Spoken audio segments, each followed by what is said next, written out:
श्रीमन नारायण। हमारा आज का वक्तव्य गीता प्रेस के ऊपर रहेगा। गीता प्रेस से पूरा सनातनी समाज पीढ़ियों से जुड़ा हुआ है और आज यह वक्तव्य निर्गत करने का यह कारण है कि हमने बहुत से बिंदुओं पर यह पाया है कि गीता प्रेस या तो अपने व्यामोह के कारण अथवा अनुचित स्थान पर प्रदर्शन किए जा रहे औदार्य के कारण अथवा पता नहीं किस उद्देश्य से कुछ ऐसे कृत्यों में लगा हुआ है जिससे सनातन धर्म की क्षति है। अब इस बात पर आने से पहले कि गीता प्रेस ने क्या किया है, हम कुछ बिंदु अन्य विषयों पर स्पष्ट कर दें जो हमारे पूर्व वक्तव्यों से संबंधित हैं।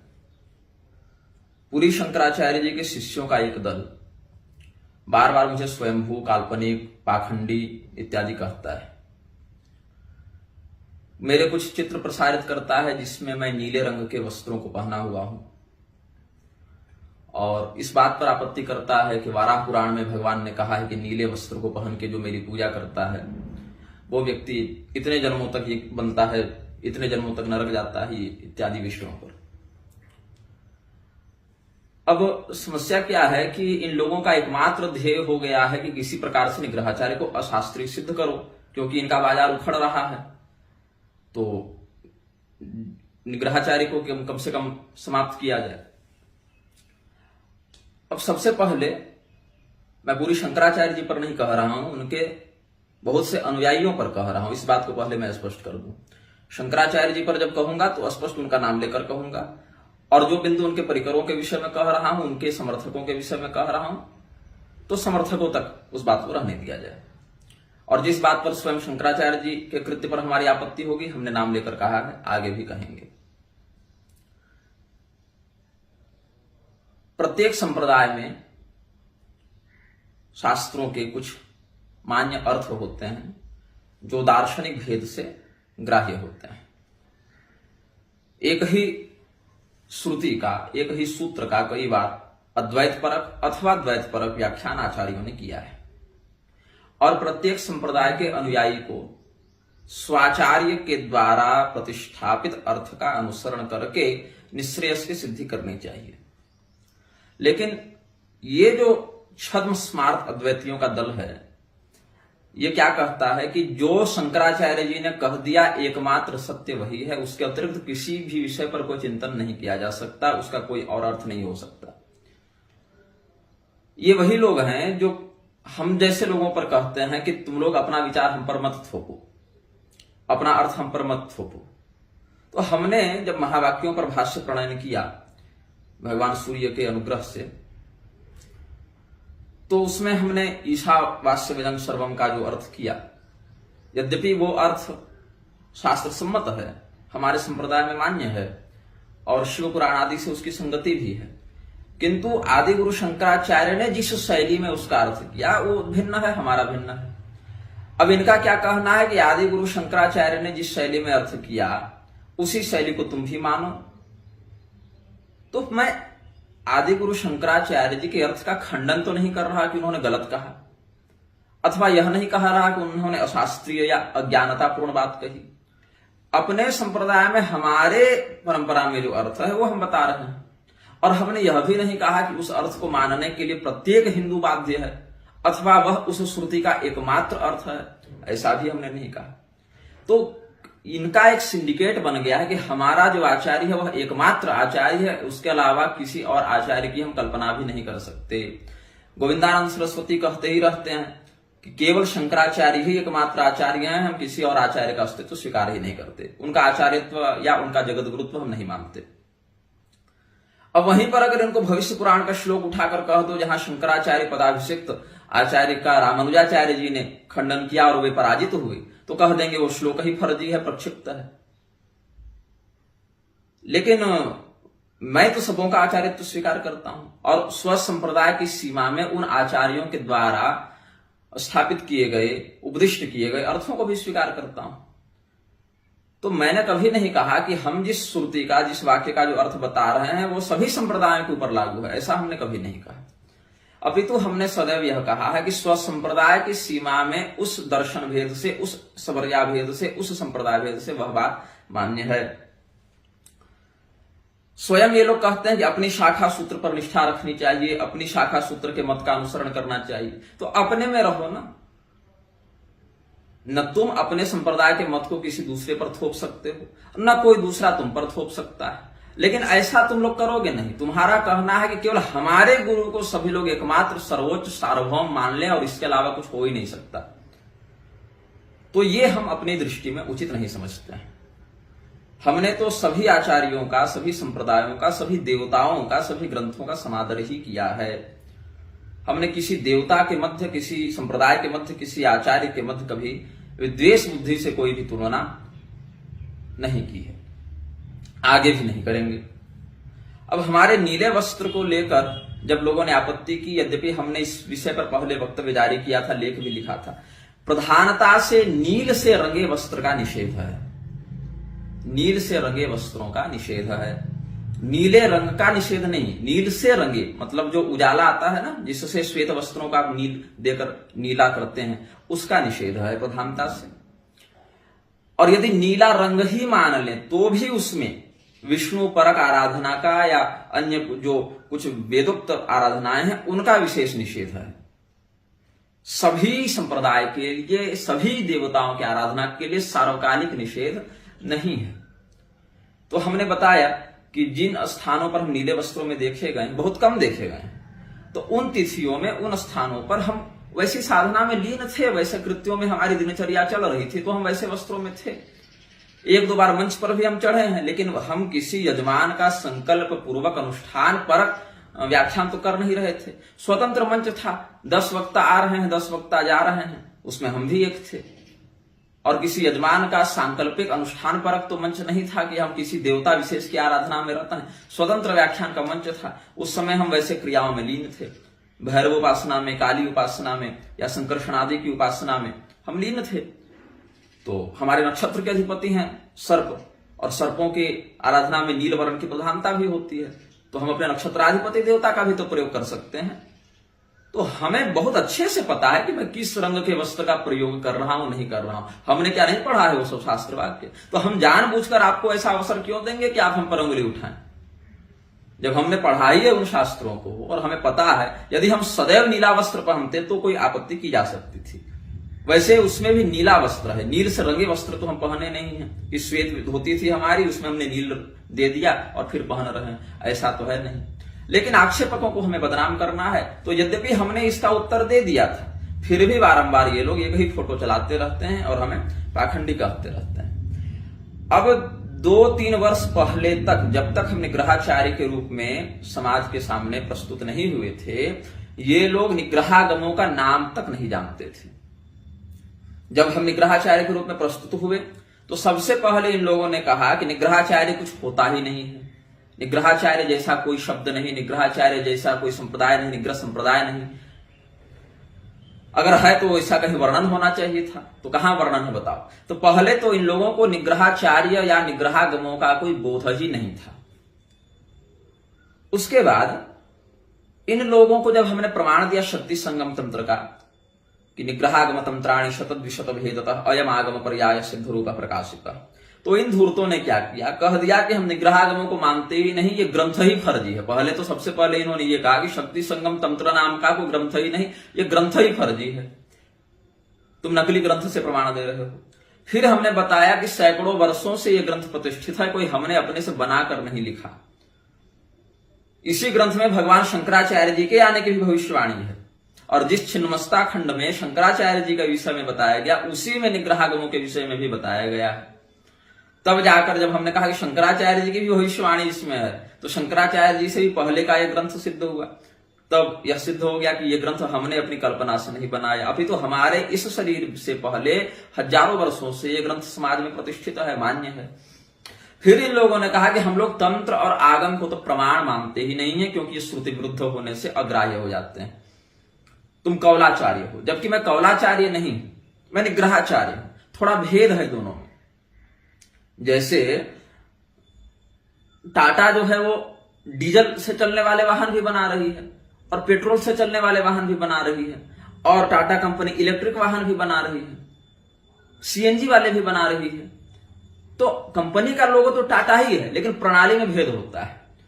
तो कौलाचार्य और निग्रहाचार्य में कुछ मात्रा में इष्टपरक समानता देखने को मिल सकती है कि 4 चक्के लगे हैं और उसमें 6 सीटर 7 सीटर गाड़ी है, गोल स्टीयरिंग है, टाटा का लोगो लगा है, लेकिन उसके मूल प्रणाली में भेद होता है। और इसको वही जान सकता है जो उससे जुड़ा हुआ है, जो उसमें लगा हुआ है, जो उसकी व्यवस्था को समझता है, वो अभियंता जान सकता है। बाहर से देखे देखे तो जानना संभव नहीं। फिर इन लोगों ने दुष्प्रचार करना शुरू किया कि निग्रहाचार्य वैदिक मंत्रों का रैप सॉन्ग तैयार करते हैं। इसके कारण इनको बहुत बदनामी का सामना करना पड़ा, लोगों ने इनको दुत्कार दिया। तो हमने कहा कि जरा वो रैप ऑडियो वायरल करो जहां हम रैप सॉन्ग गा रहे हैं, वैदिक मंत्रों का विकृतीकरण कर रहे हैं। तो आज तक तो ये दिखा नहीं पाए। फिर कहा कि निग्रहाचार्य और उसके पिता कापालिक हैं, नरमुंड में भक्षण करते हैं, खाना खाते हैं, मनुष्य की खोपड़ी नचाते हैं। ये भी बहुत भयंकर वाला असत्य आरोप है। इसका कोई वास्तविकता से संबंध नहीं। मैं क्या, मेरे पिता, मेरे दादा, मेरे परदादा कोई कापालिक नहीं रहे हैं। उसके बाद इन लोगों ने कहना प्रारंभ किया, केवल एक निग्रहागम शब्द से हम कैसे मान लें कि तुम निग्रहाचारी हो।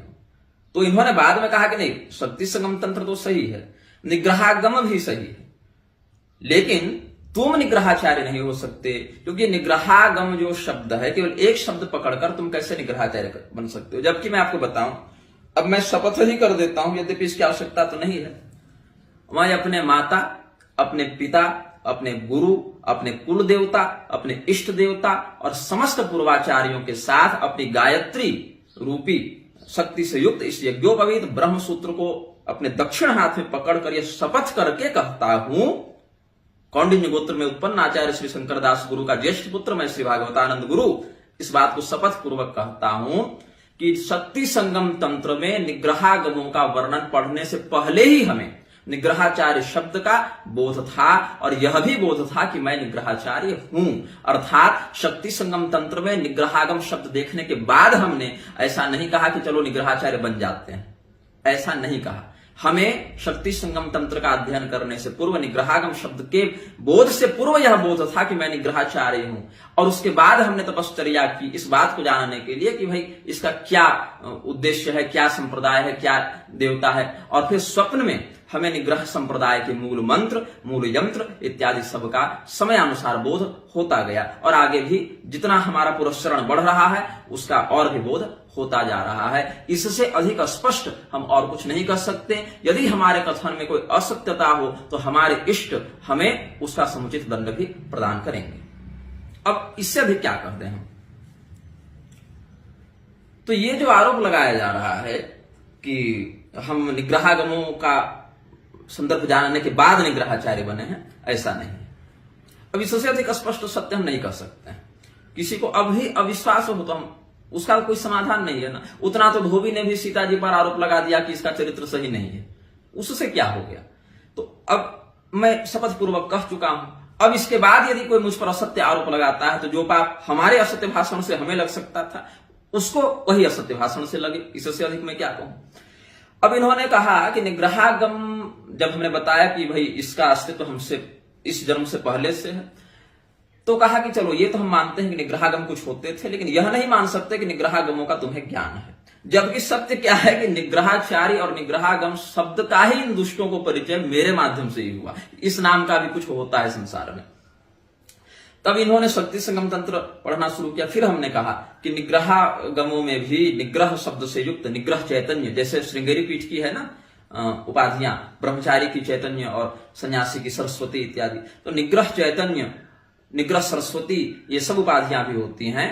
और जो अन्य देख लें तो अनुग्रह चैतन्य, निग्रहानुग्रह चैतन्य, सरस्वती के साथ सुंदरी सरस्वती इत्यादि भी होते हैं। जैसे आनंद सरस्वती, इंद्र सरस्वती, वैसे निग्रह सरस्वती इत्यादि भी होते हैं। ये हमने अपनी अपनी परंपरा में होते हैं। जैसे कांची पीठ वाले इंद्र सरस्वती होते हैं, शक्ति संगम तंत्र में ही वर्णन है। और श्रृंगेरी वाले आनंद सरस्वती, ऐसे तो सरस्वती हैं लेकिन आनंद और इंद्र दोनों प्रभेद होते हैं। तो आनंद सरस्वती से पूरी शंकराचार्य जी इत्यादि निकल गए हैं, इंद्र सरस्वती से कांची कामकोटी वाले निकल गए हैं। वैसे निग्रह सरस्वती भी होते हैं जो अब देखने को नहीं मिलते, चूंकि निग्रह परंपरा लुप्त हो गई थी। तो ये सब जब हमने बताया तो इन लोगों ने कहा हाँ ये सब तो ठीक है, ये सब हम मानते हैं, लेकिन निग्रहागम क्या है? पाखंड है। जैसे बौद्ध, जैन, चारवाक इत्यादि नास्तिक हैं, वैसे ये देशागम में आते हैं। किसी एक स्थान विशेष में, किसी एक देश विशेष में इनकी मान्यता हो सकती है। जैसे केरली या गौड़ी या काश्मीरी संप्रदाय होते हैं जो केवल उस देश विशेष में मान्य होते हैं। लेकिन समस्या क्या है, अगर ऐसे ही देख लें तो केरल में तो भगवान आदि शंकराचार्य जी जन्म लिए, तो क्या हम कह दें कि केरल में ही उनका संप्रदाय केवल रहना चाहिए, जबकि केरल में तो उन्होंने एक भी आमना पीठ नहीं उद्भाषित की। तो कहने का अर्थ है कि आपको देशागमों की परिभाषा भी नहीं पता है, और शक्ति संगम तंत्र के जिस श्लोक का आधार लगाकर ये निग्रहागमों को देशागम सिद्ध करना चाहते हैं, उससे बहुत पहले, बहुत बाद में निग्रहागमों का वर्णन आया, 5-7 श्लोकों के बाद। केवल चीनागम को देशागम उसमें बताया है, क्योंकि उसके बाद वैष्णवादी मतों का भी आप उल्लेख सौरागम इत्यादि का देख सकते हैं। तो सौरागम किस देश का है? चीनागम, जिसका नाम भी चीन देश का जो आगम है वो देशागम कहलाया वहां पर, कि उस आगम को केवल चीन में मानना है, चीन से बाहर नहीं मानना है। वहां चीनागम को देशागम बताया गया। चीनाचार तंत्र भी अलग से चीन के आगम पर बना हुआ है। तो इसको तो ये भी नहीं पता है, इन मूर्खों को, प्रोफेसर बनते घूमते हैं ये लोग, इनको ये भी नहीं पता है कि देशागम और निग्रहागम अलग अलग है। तो इन्होंने कह दिया कि पहले कि निग्रहागम तो बौद्ध जैन के समान पाखंड है, और निग्रहाचार्य बौद्ध और जैन के समान पाखंड का प्रवर्तन करता है। उसके बाद इन्होंने क्या कहा, हम मानते हैं कि निग्रहाचार्य होते हैं, लेकिन तुम निग्रहाचार्य नहीं हो सकते। क्यों? निग्रहाचार्य तो सही में भगवान शंकराचार्य थे। तो हमने यह कहा कि कभी निग्रहाचार्य को अपनी मान्यता के लिए शंकराचार्य नहीं कहना पड़ा कि निग्रहाचार्य भी शंकराचार्य हैं, ऐसा नहीं कहना पड़ा। लेकिन हम यह कह सकते थे, शंक मतलब कल्याण करने वाला शंकर है, तो उस प्रकार से मैं अगर किसी का कल्याण कर रहा हूं तो मैं शंकराचार्य हूं, ऐसा मैं कह सकता था। लेकिन मैं कुतर्की तो हूं नहीं, इसीलिए मैंने ऐसा नहीं कहा।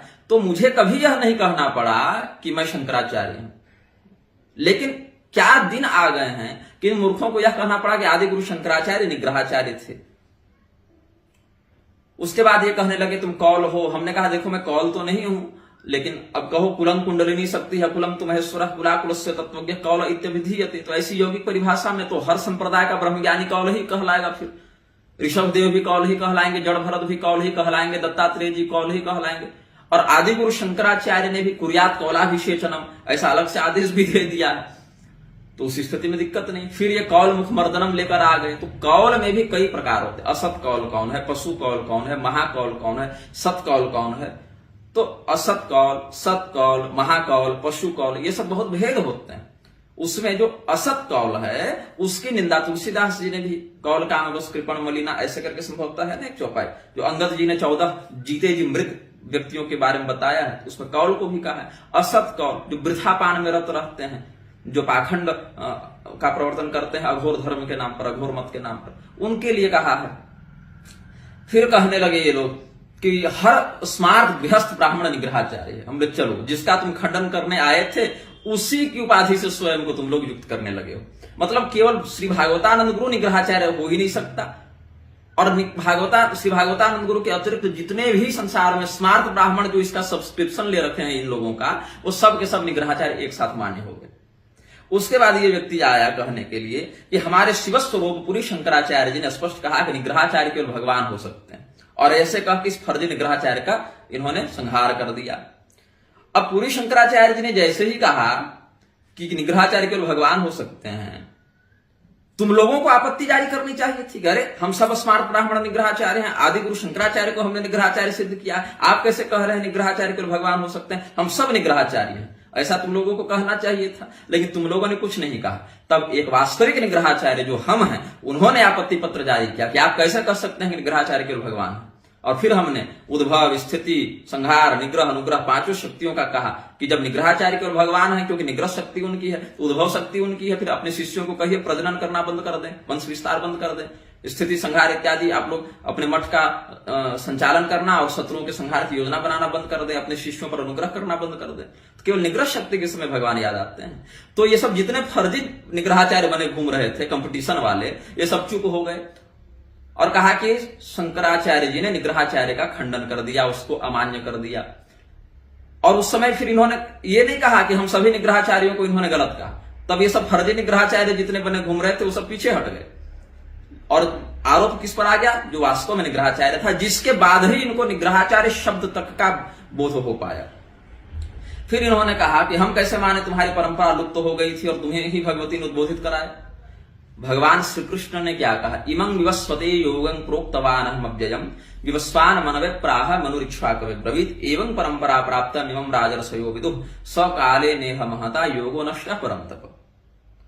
तो इस पर अगर कुतर्क किया जाए, इसमें भगवान का वचन ही प्रमाण है कि हमने सूर्य को बताया, सूर्यदेव ने मनु को बताया, मनु ने इक्ष्वाकु को बताया, और मनु इसमें वैवस्वत मनु, जो अभी श्राद्धदेव संज्ञक, जो सत्यव्रत श्राद्धदेव इत्यादि नामों से शास्त्र में वर्णित है, वो।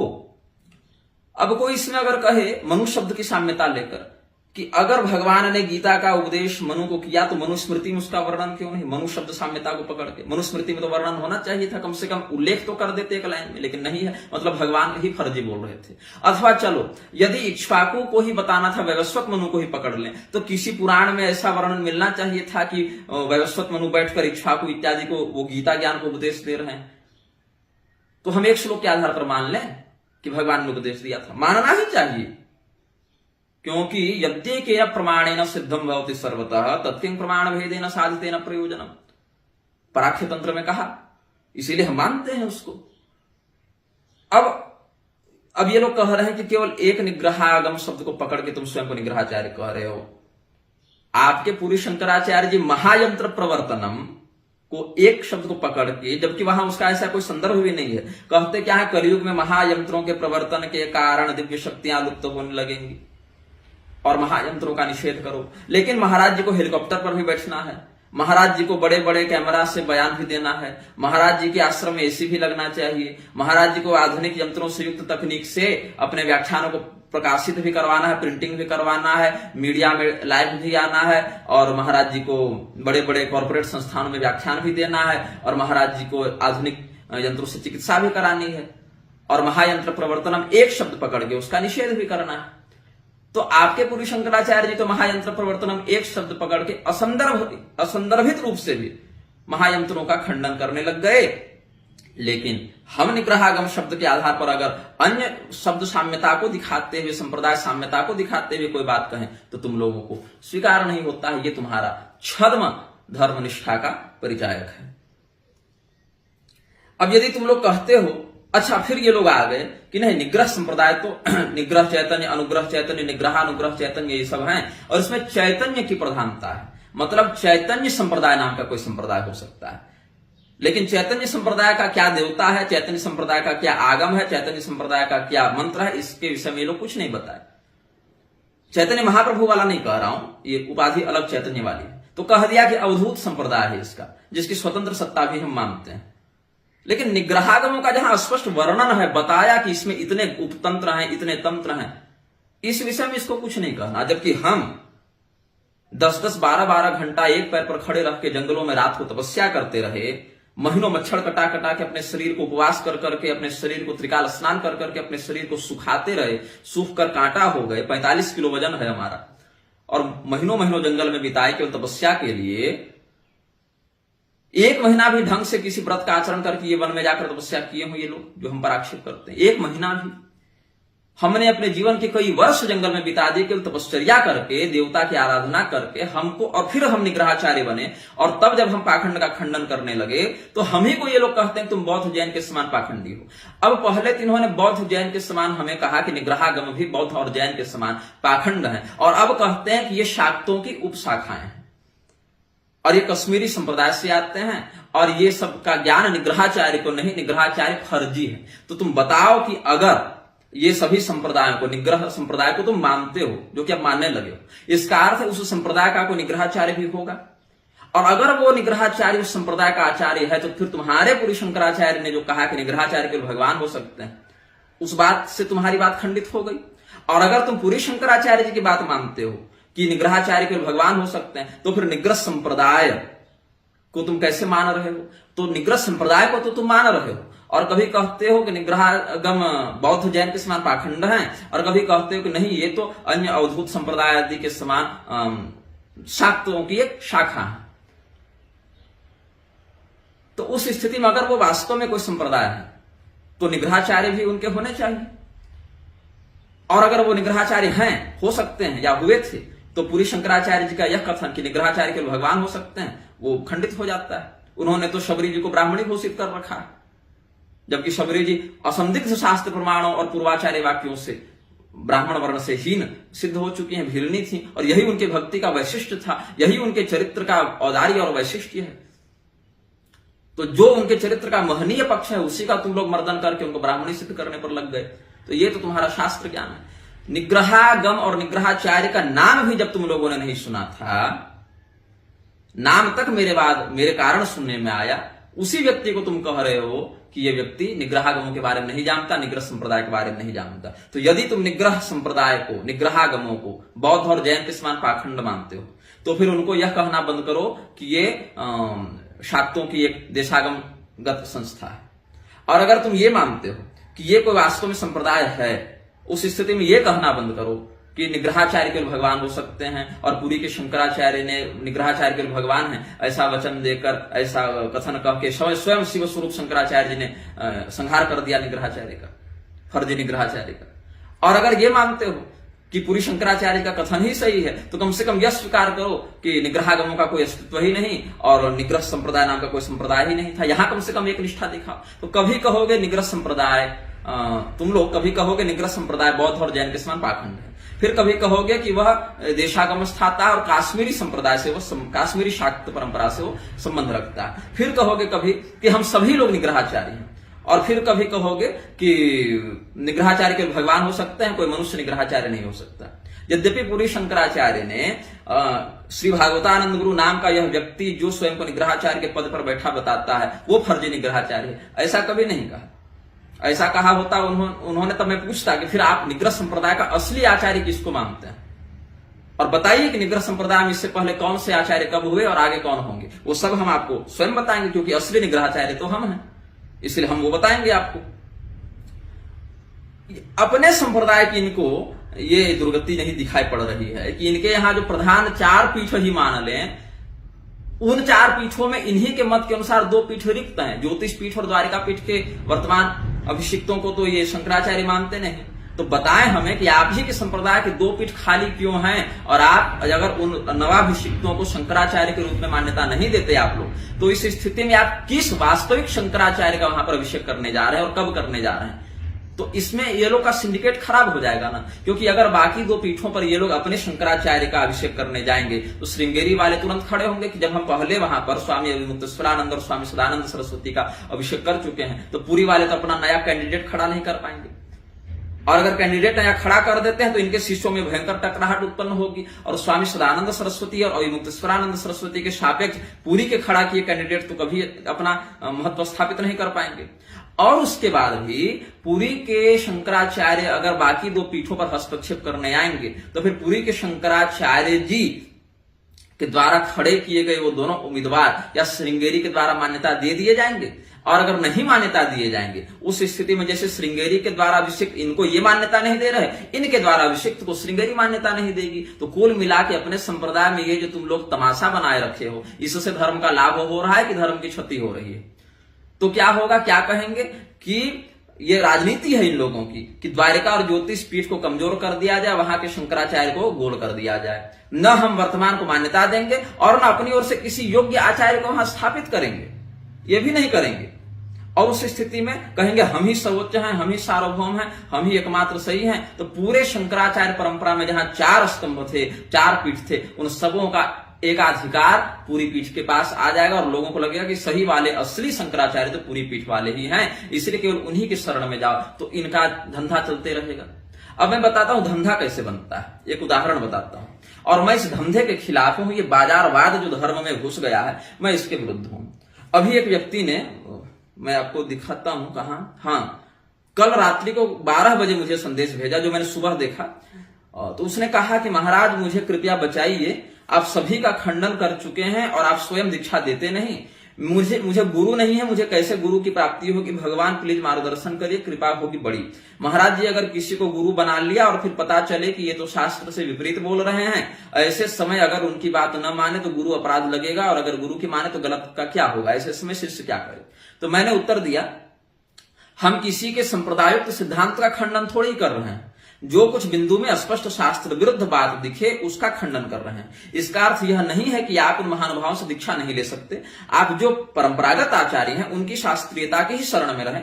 हमारा शिष्य बनने की कोई आवश्यकता नहीं है। शास्त्र के विपरीत बात गुरु जी की भी अमान्य ही होती है, ऐसा आदि शंकराचार्य जी ने कहा है। अच्छा, ये छद्म स्मार्त अद्वैतियों का दल स्वयं कहता रहता है कि तैत्तरीयोपनिषद भाष्य में भगवान शंकराचार्य जी ने यह कहा कि जो हम आचार्यों के शास्त्र सम्मत चरित्र हैं उनका अनुसरण करना, नो इतराणी, अन्य शास्त्रीय बातों का अनुसरण मत करना। तो उसी अधिकार के कारण, उसी मार्गदर्शन के कारण जब हम वर्तमान पीठाधीश्वरों पर आपत्ति करते हैं तो इनको लगता है कि हम निंदा कर रहे हैं, हम तो सबका विरोध कर रहे हैं। तो आदि गुरु शंकराचार्य जी ने भी स्पष्ट कहा कि हम लोगों के द्वारा जो शास्त्र सम्मत कृत्य किए जाएं, हे पुत्रों तुम उनका ही अनुसरण करना। लेकिन ये लोग तो मानेंगे नहीं। अपने ही गुरु के कथन पर इनकी श्रद्धा नहीं। अपने संप्रदाय में कितने पीठ है और उसमें कौन कौन आचार्य होने चाहिए ये पता नहीं। 2 पीठों पर भयंकर विवाद चल रहा है और न वर्तमान को ये मान्यता दे रहे, न स्वस्थ विधा से किसी योग्य आचार्य को सामने ला रहे कि चलो हम इनको नहीं मानते और पीठ भ्रष्ट न हो, इसके लिए हम नवीन आचार्यों को, इन योग्य आचार्यों का यहाँ पर शंकराचार्य के रूप में अभिषेक करते हैं। ऐसा भी नहीं कर रहे। केवल लटका के हिंदुओं को लड़ा के एक दूसरे को गाली दे कि ये लोग खुद स्वयं सनातन धर्म की हानि के हेतु बने हुए हैं और कहते हैं कि निग्रहाचार्य पाखंडी है। यदि निग्रहाचार्य ने यह कहा होता कि निग्रहाचार्य ने जो अर्थ लगा दिया वो सभी संप्रदाय मानने के लिए बाध्य हैं, तब कोई बात होती। लेकिन हमने ऐसा तो कभी नहीं कहा। जो हमारा अनुयायी होगा वो हमारे द्वारा दिए गए अर्थ को मानेगा और अगर उस अर्थ में भी अशास्त्रीयता होगी तो वो नहीं मानेगा, क्योंकि आदि गुरु शंकराचार्य जी ने भी यह कहा, अस्माकम आचार्याणाम, केवल मेरे द्वारा नहीं, हम सभी आचार्यों के द्वारा जो बात कही गई वो बात ही मान्य होनी चाहिए। अगर वो शास्त्र सम्मत है, जो आचरण शास्त्र सम्मत है, अगर इतर है, शास्त्र विरुद्ध है, उस बात को हम अनुसरण करने के लिए आपको नहीं कहते। ये आदि गुरु शंकराचार्य जी ने हमें उपदिष्ट किया, शिष्यों के लिए संविधान अनुशासन निश्चित किया। अब देखिए बाजार कैसे बनता है। उदाहरण स्वरूप 10 व्यक्ति तो आते ही आते हैं मेरे पास संदेश के माध्यम से कि हमें आपसे दीक्षा लेनी है। प्रतिदिन 10 व्यक्ति तो आते ही आते हैं। पूरे वर्ष में देख लें तो 3600 लोग आएंगे। उन 3600 लोगों में अगर मैं आधे लोगों को भी दीक्षा दे रहा हूं, 1600 लोगों को, 1800 लोगों को, 2000 लोगों को भी अगर मैं एक वर्ष में दीक्षा दे रहा हूं, 2000 लोगों को एक वर्ष में गुरु दीक्षा देना मेरे लिए कोई बड़ी बात नहीं है, बहुत सामान्य बात है। और उन 2000 लोगों को दीक्षा दे रहा हूं और 5 वर्ष भी अगर मान लेते हैं हम, 5 वर्ष में हमने 10,000 शिष्य बना लिए, जो कि कोई बड़ी बात नहीं है। और वो 10,000 शिष्यों को महीने में केवल एकादशी का व्रत या प्रदोष का व्रत ही करने के लिए कह दिया हमने, अष्टमी ही करने के लिए कह दिया। 2 पक्षों में 2 व्रत हो गए उनके, और उन 2 पक्षों में 2 व्रत हो गए। और प्रत्येक पक्ष में व्रत करने के बाद जो पारण करते हैं, कुछ गुरु जी के लिए, पुरोहित के लिए दक्षिणा निकालते हैं, 150 रुपया भी अगर वो निकाल रहे हैं, तो प्रत्येक महीना घर बैठे हमको 10 लाख रुपये बैठे बैठे प्राप्त होंगे। अगर हमारे 10,000 शिष्य प्रत्येक महीना व्रत का पारण करने के ही समय गुरु जी के लिए 100 रुपया निकालें, एक महीना में 100 रुपया दें, तो 10,000 शिष्यों से 5 वर्ष में हम इतना बड़ा बाजार तैयार कर लेंगे कि 10 लाख रुपया हमको घर बैठे आएगा, कुछ नहीं करना है। ये बाजारवाद होता है, ये धर्म गुरुओं ने कमजोर नस पकड़ी है। लेकिन क्या हमने कभी ऐसा किया? क्या आपको हमारे कार्यक्रमों में कभी दिखा बैनर में कि दीक्षा संगोष्ठी, दीक्षा संगोष्ठी? न मुहूर्त का बोध है, न कुल का बोध है, न योग्यता का बोध है, कौन सा मंत्र सन्यासी से लेना चाहिए, नहीं लेना चाहिए, सन्यासी को गृहस्थ व्यक्ति अपना गुरु बनाए भी कि नहीं बनाए, इन सभी विषयों का कोई पूर्वापर विचार नहीं, केवल दीक्षा संगोष्ठी, दीक्षा संगोष्ठी, दीक्षा संगोष्ठी। तो कुल गुरु का लोप होगा कि नहीं होगा? कुल गुरु का संरक्षण कहां से होगा? नहीं होगा ना। उसकी परंपरा में कौन सा वैदिक आगमुक्त आचार मान्य है, इसका कोई परीक्षण नहीं। एक दीक्षा देने की विधि में हम समझते हैं बहुत कर्मकांड न भी किया जाए, बहुत सारी तैयारियां न भी की जाए, सारा कुछ सामान उपलब्ध रहे, तो भी हम समझते हैं कि 1 घंटे तो एक शिष्य को दीक्षा देने में लग ही जाएंगे। और आप एक दिन में भी अगर दीक्षा देते जा रहे हैं ताबड़तोड़, तो 7-8 शिष्यों से अधिक को नहीं दे पाएंगे। विधि पूर्वक अगर दें और बहुत संक्षेप में दें तो। लेकिन यहां तो प्रतिदिन 100 शिष्य भी बन जा रहे हैं। उस स्थिति में ये सारे लोग चाहते हैं कि अधिक से अधिक शिष्य हमसे जुड़ें और अधिक से अधिक शिष्य हमारी बात माने। और गुरु ग्रंथ गोविंद में केवल कहने के लिए ग्रंथ और गोविंद है, लेकिन जो है सो गुरु हैं। अगर ग्रंथ से कोई गुरु के वचन के विरुद्ध बात दिख जाए तो उसको भी नहीं मानो। ये इन लोगों का कुचक्र है। लेकिन आदि गुरु शंकराचार्य जी ने ग्रंथ को बताया ऊपर, और ग्रंथ विरुद्ध जाकर भगवान के ग्रंथ विरुद्ध अवतार और आचार्य के ग्रंथ विरुद्ध वचन भी समादरणीय नहीं बताए गए, ग्रंथ को ही सर्वोपरि बताया। इसमें भी लोग हम पर आरोप लगाएंगे कि तुम अपनी प्रसिद्धि के लिए, पैसा कमाने के लिए सब बात करते हो, जबकि ऐसा नहीं है। हमने कभी भी कहीं कहा हो कि तुम हमारे शिष्य बन जाओ, लोग निग्रह संप्रदाय से जुड़े, निग्रहाचार्य के शिष्य बने, निग्रहाचार्य का कहीं आश्रम बन जाए, मठ बन जाए। अगर बनना होगा तो बनवा लेंगी भगवती, हम तुमसे क्यों कहने जाए कि तुम हमारे लिए ऐसा कर दो। और उस स्थिति में लोग हम पर आरोप लगाते हैं कि तुम अपने चेले बढ़ाना चाहते हो। इतने लोग हमसे आते हैं दीक्षा लेने के लिए, हम कहते हैं तुम शंकराचार्य जी के पास, रामानुजाचार्य जी के पास जाओ, उनके लाखों शिष्य हैं, वो अपना लाखों शिष्यों का पाप पचा सकते हैं, हम उतने बड़े नहीं है भैया, हम तुम्हारा पाप नहीं पचा सकते, इसीलिए हम भेज देते हैं। जिसने हमें निग्रहाचार्य के पद पर बैठाया उसने यह भी तो कहा कि तुम किस व्यक्ति को किस स्थिति में दीक्षा दे सकते हो और नहीं दे सकते हो, तो हम क्यों ऐसे प्रपंच में स्वयं को जानबूझकर फंसाएं। तो ये लोग क्या कह रहे हैं कि निग्रहाचार्य अपना बाजार तैयार करने के लिए ऐसा कहता है, ऐसा बिल्कुल नहीं। हमने किसी को शिष्य आज तक सार्वजनिक विधा से नहीं बनाया, दो चार बनाए भी तो या तो उनको यज्ञोपवीत के समय स्वशाखा सूत्रादि के अनुरूप दीक्षा दी, सावित्री दीक्षा दी, या तारक मंत्रों की दीक्षा दी, वो भी बहुत वर्षों तक परीक्षण करने के बाद ऐसा ही कुछ हमने दिया है। उनकी कुल संख्या 10 भी नहीं है। हमारे अभी तक के जीवन में ढंग से देखें तो हमारे द्वारा जिनको विधिपूर्वक मंत्र की दीक्षा दी गई हो ऐसे 10 शिष्य भी आज की तारीख में नहीं है।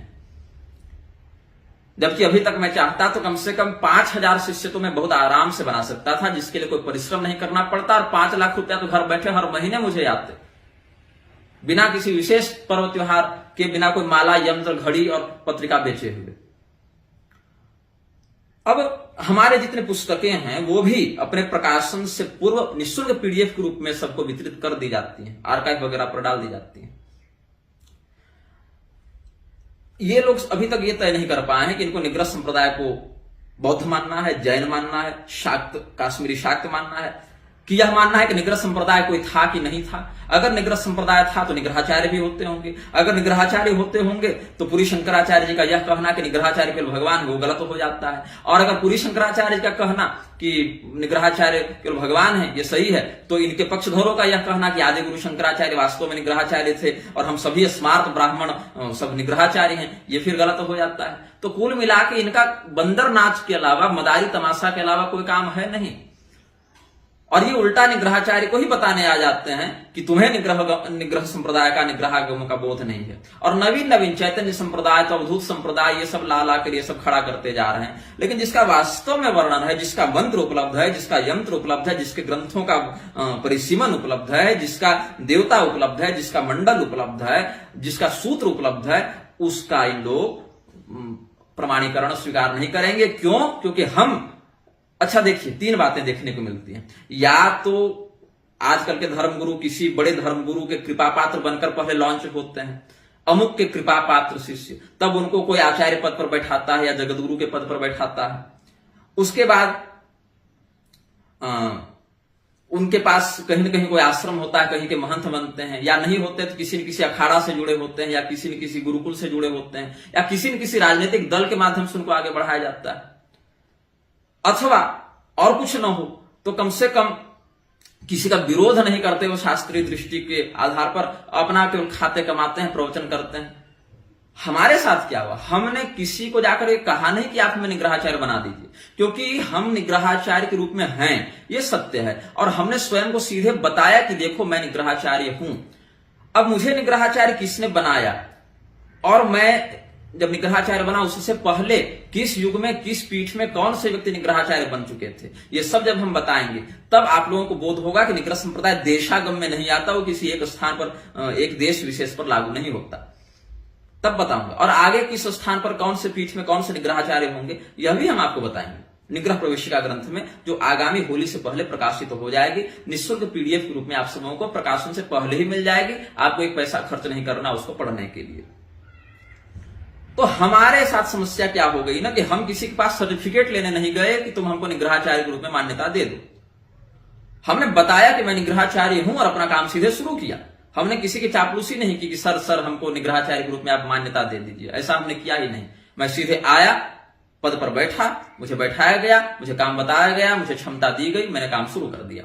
उसके बाद जो शास्त्रनिष्ठ जन थे उन्होंने हमें मान्यता दे दी, और जो लोग अभी मान्यता नहीं दे रहे हैं उधेड़ बुन के कारण, जब भविष्य में हम अपने संदर्भ में शास्त्रीय प्रमाण प्रस्तुत करेंगे तो वे मान्यता दे देंगे। और फिर भी जो मान्यता नहीं देंगे उनकी मान्यता की हमें अपेक्षा भी नहीं है, क्योंकि शिशुपाल और पौंड्रक तो कभी भगवान को अपने जीते जी भगवान मानने के लिए तैयार ही नहीं थे। हम तो फिर भी मनुष्य हैं, हमें कोई क्यों माने, और नहीं माने तो उससे हमारा क्या बिगड़ जाएगा।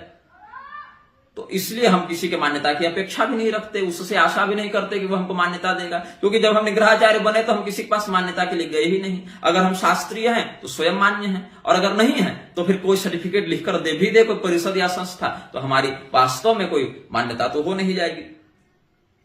तो ये लोग स्वयं अपना अपना मत बाकी सभी संप्रदाय पर थोपने के लिए तैयार रहते हैं, लेकिन बाकी संप्रदाय अगर अपने मत में भी अपने अनुयायियों के लिए कोई बात कहें तो इनको समस्या हो जाती है। पहले कहा निग्रहागम होते नहीं, फिर कहा निग्रहागम तो होते हैं, तुम निग्रहाचार्य नहीं, हम सभी निग्रहाचार्य, फिर कहा निग्रहाचार्य कोई होते नहीं, केवल भगवान है, और निग्रह संप्रदाय काल्पनिक है, फिर कहा निग्रह संप्रदाय बौद्ध और जैन और चारवाक के समान पाखंडी है, फिर कहा पाखंडी तो नहीं लेकिन ये काश्मीरी शाक्त है, फिर कह दिया ये काश्मीरी शाक्त होने के साथ साथ देशागम है, किसी एक देश में स्थित रहता है, फिर कह दिया ये है ही नहीं, निग्रह चैतन्य, अनुग्रह चैतन्य, निग्रह सरस्वती, ये सब तो चैतन्य और सरस्वती प्रधान अवधूत संप्रदाय के अंतर्गत आते हैं। फिर कह दिया कहीं एक से निग्रह शब्द को उठाकर ये स्वयं को निग्रहाचार्य घोषित कर देता है, फिर कहता है ये फर्जी निग्रहाचार्य है। तो असली निग्रहाचार्य, असली निग्रह संप्रदाय कहां है मुझे बताओ, वो भी तुम नहीं ला पाओगे। और जिस दिन तुमने नकली निग्रहाचार्य खड़ा कर दिया उस दिन बता देंगे हम कि असली कौन है और नकली कौन है।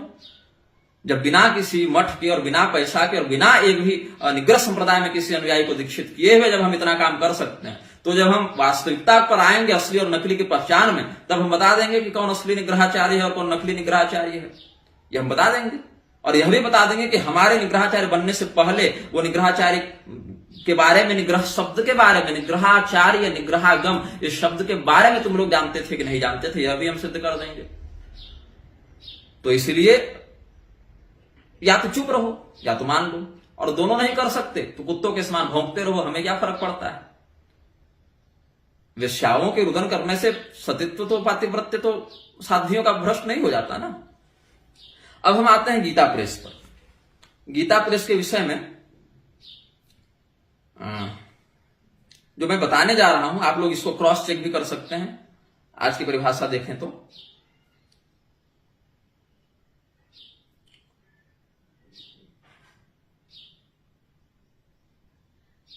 अच्छा हाँ, कादी भेद, अभी प्रोफेसर ने कुछ लेख लिखा है जो दंडी स्वामी जी ने मुझे भेजा, कहते हैं काश्मीरी संप्रदाय शाक्त संप्रदाय के 22 भेद में कादी भेद कहते हैं। तो कादी भेद प्रधानता से काली कुल में भी मान्य हो जाता है, जो कि शक्ति संगम तंत्र में ही वर्णित है। तो उस स्थिति में इस व्यक्ति ने लिखा है, मैं जरा देख ही लेता हूं, कादी भेद के अंतर्गत तो काली कुल से ही हमारा प्रधान जो निग्रह मंत्र हमें प्राप्त हुआ था, उसका काली कुल से ही हमारा अभिषेक इत्यादि हुआ है। तो कादी के अंतर्गत हम ऐसे भी आ जाएंगे, क्योंकि शक्ति संगम तंत्र में जो है उसमें कादी के अंतर्गत कह रहे अनुग्रह चैतन्य जो 22 भेद हैं, अनुग्रह चैतन्य, निग्रह चैतन्य, निग्रहानुग्रह चैतन्य, राज चैतन्य, कला चैतन्य, श्री चैतन्य, दिव्य चैतन्य, ऐसे करते करते शांभव से लेके इन्होंने सिद्ध चैतन्य तक काली खंड के अंतर्गत आते हैं। और ये सब बताया। अब इसमें शाक्त संप्रदाय के अंतर्गत इन्होंने निग्रह चैतन्य को स्वीकार किया। तो निग्रह चैतन्य को जब आप मान रहे हैं तो निग्रहागमों को भी आपको मानना चाहिए, और निग्रहागमों का तो वर्णन भी है, लेकिन अनुग्रहागम का कहां वर्णन है? अनुग्रहागम का वर्णन, प्रज्ञानागम का वर्णन और शांभवागम, ये सब जो उपाधि परक है उनका तो वर्णन नहीं, लेकिन निग्रह चैतन्य के साथ या कलागम का वर्णन या वैराजागम का वर्णन या मेधागम का वर्णन या सिद्धागम इत्यादि का अलग कुछ नाम मिल जाते हैं, लेकिन ये 22 उपाधि परक का आपको अलग से तो नहीं मिलता ना। निग्रह चैतन्य के साथ निग्रह सरस्वती और निग्रह चैतन्य दोनों हैं, उसके बाद निग्रहागम अलग से हैं। तो जब तुम मान ही रहे हो कि ये सब उपाधियां हैं शाक्त संप्रदाय के, तो हमने तो पहले ही कह दिया ना अपने ग्रंथों में कि निग्रह संप्रदाय एक शाक्त संप्रदाय है, निग्रहागम शाक्तागमों की एक उपशाखा है, और निग्रह चैतन्य, निग्रह सरस्वती इत्यादि इसके अंतर्गत मान्य उपाधियां हैं। तो अब ये मान रहा है कि शाक्त संप्रदाय है, और अगर ये 22 भेद इसको मान्य है, इन धूर्तों को, पूरी शंकराचार्य जी के इन समर्थकों को अगर मान्य है, तो अपने गुरु को जाकर बताओ ना कि नहीं सरकार ये है वास्तव में, आप कैसे कह रहे हैं कि निग्रहागम निग्रह संप्रदाय नहीं और निग्रहाचार्य केवल भगवान है, ये कैसे आप कह रहे हैं? तो कुल मिला के इन धूर्तों को आता जाता कुछ नहीं है। न इनको निग्रह संप्रदाय के बारे में पता है, न निग्रहागम के बारे में पता है, न निग्रह संबंधी उपाधियों के बारे में पता है, न निग्रहाचार्य के बारे में पता है।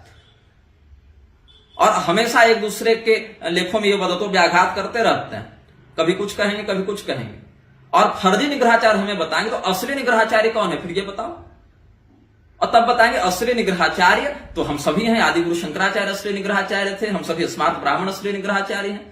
और तब पूरी शंकराचार्य फिर उठ के इन्हीं के मुंह पर 10 जूता मारते हुए कह देते हैं कि निग्रहाचार्य केवल भगवान।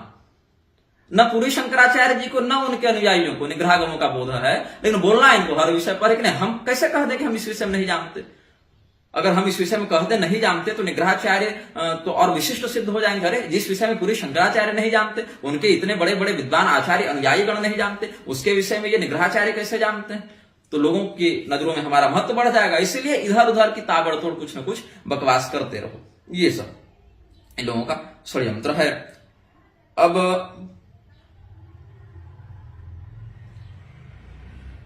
हाँ, गीता प्रेस पर आते हैं। गीता प्रेस एक गाय का महात्म्य, गोवध भारत का कलंक, इस नाम से उन्होंने एक पुस्तक प्रकाशित की थी जिसमें लिखते हैं गाय का महात्म्य। उसमें बताते हैं, ईसा मसीह का एक वचन देते हैं, तू किसी को मत मार, तू मेरे समीप पवित्र मनुष्य होकर रह, जंगल के प्राणियों का वध करके उनका मांस मत खा।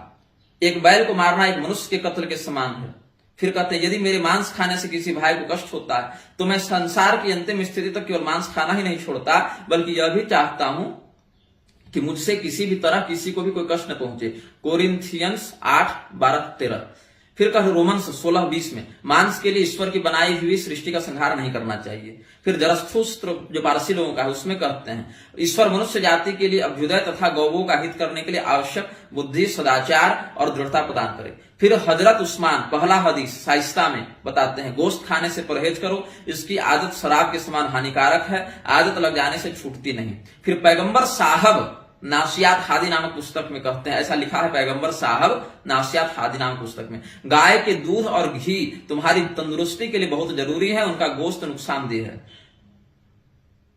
फिर क्या कहते हैं, बाबर का यहां दे रहा है संदर्भ, बाबर का अपने पुत्र हुमायूं के नाम एक पत्र से जमादियत अव्वल 930 हिजरी में, तुम्हें अपने मन से धार्मिक पक्षपात को अलग कर देना चाहिए, प्रत्येक धर्म के नियम के अनुसार उनके साथ न्याय करना और विशेषकर गो हत्या से परहेज करना।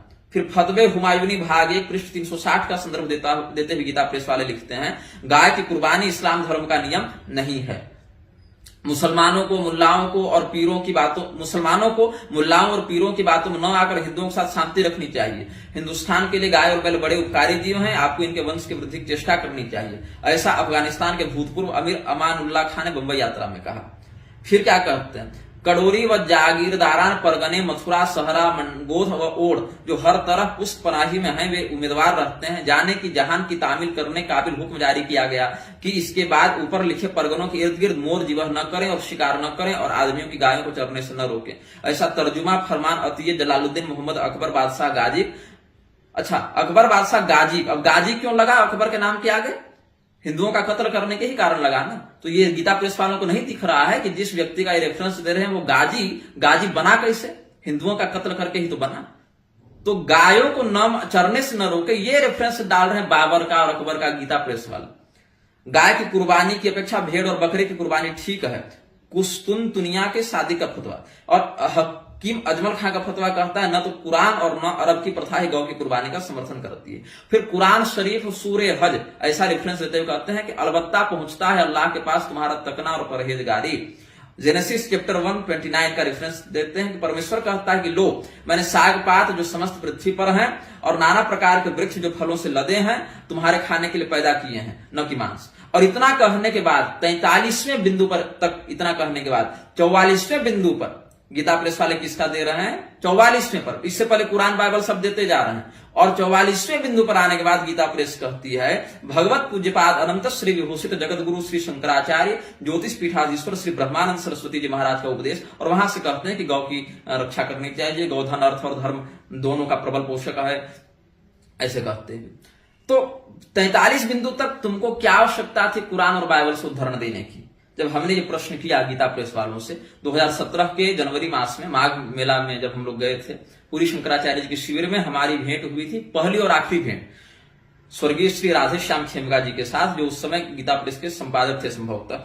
तो और भी गीता प्रेस से जुड़े कुछ लोग आए हुए थे।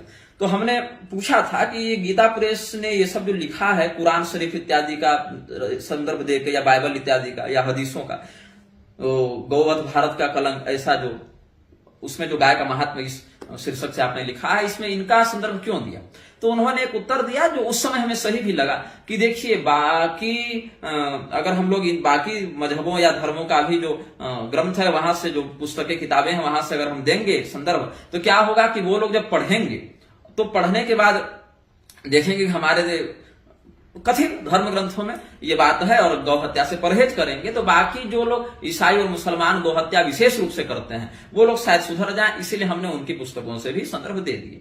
अब समस्या क्या है, उन्होंने ये हमें कह तो दिया, गीता प्रेस वालों ने हमें ये उत्तर तो दिया, लेकिन कितने मुसलमान या कितने ईसाई गीता प्रेस की इन पुस्तकों को पढ़ रहे हैं और इन पुस्तकों में ये संदर्भों को देखने के बाद गौहत्या छोड़ रहे हैं? हिंदू तो पढ़ ही नहीं रहा है इन पुस्तकों को, और हिंदू तो कसाईयों को गौ माता को बेचने से परहेज कर ही नहीं रहा, डर ही नहीं रहा। सरकार में बैठे मंत्री और नेता कितने कत्ल खाने चला रहे हैं और खुलेआम मंच से कह रहे हैं कि हमारी सरकार आएगी तो बीफ सस्ता करेंगे, हमारी सरकार आएगी तो हम तो खुलेआम गोमांस खाते हैं, हमारा कौन विरोध करता है। गोमांस खाने वाली कंगना रणावत के साथ ये लोग उठा बैठा कर रहे हैं, उनको रणवीर कपूर और ये सबको महाकाल मंदिर घुसा रहे हैं, परंपरागत मंदिरों को तोड़ के फर्जी मूर्तियां लगाते चल रहे हैं घोटालेबाजी और पर्यटन बढ़ावा के नाम पर। और ये लोग क्या गीता प्रेस की इन पुस्तकों को पढ़ के सीखेंगे? हिंदू तो ढंग से सुधर नहीं रहा, ऊपर से आप कुरान और बाइबल के संदर्भ डालकर उनको अच्छा सिद्ध करने के लिए तुले हुए हैं। तो बताइए कितने मुसलमानों और ईसाइयों ने इन संदर्भों को पढ़कर आत्मबोध को प्राप्त किया और गौहत्या रोकी? फिर ये क्या है पुस्तक, संत वचन शीतल सुधा करत ताप त्रयनाश, उसके पृष्ठ संख्या 188 में हम देख रहे हैं महात्मा ईसा मसीह, चित्र भी लगा रखा है ईसा मसीह का। और महात्मा ईसा मसीह क्या कहते हैं, जो अब इसमें अनुवाद की समस्या देखिए, यहां भगवान शब्द का प्रयोग किया। भगवान शब्द बाइबल में तो कहीं नहीं आया है, भगवान शब्द बाइबल में तो कहीं नहीं आया है। और भगवान शब्द जहां पर आया है, षण्णाम भग इति ऋणा, 6 प्रकार के दिव्य ऐश्वर्यादि से दिव्य शक्तियों से युक्त तत्व को भगवान कहते हैं। और भगवान पदवाच्य जो है उनका वर्णन जब कहीं विष्णु के रूप में कहीं शिव के रूप में आया है, लेकिन विष्णु पुराण में विष्णु पर व्याख्यान किया है।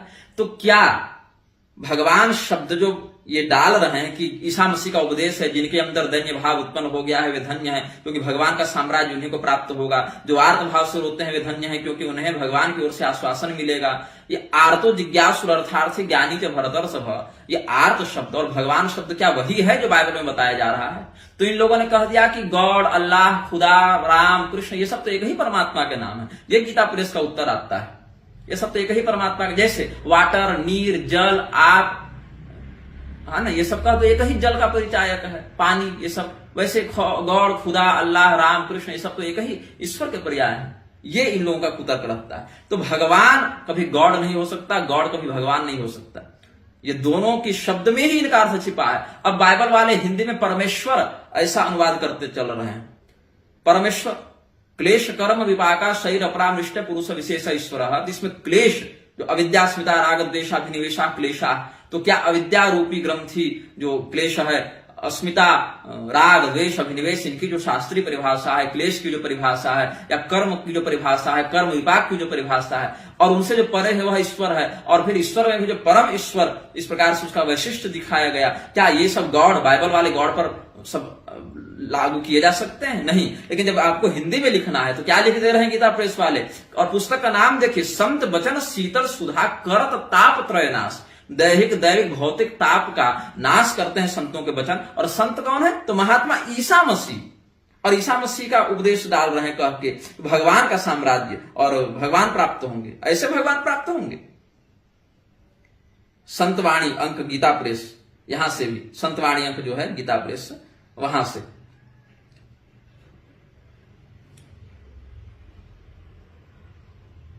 और आगे बताता हूं। अब इन्होंने संतवाणी आगे देखिए, साध्वी इलिजाबेथ के साध्वी बताते चल रहे हैं। संत एंडमंड, संत फ्रांसिस, संत फ्रांसिस, बताइए, ये फ्रांसिस जब भारत आया, ये डकैत, लाखों की संख्या में हिंदुओं को इसने पीड़ित किया।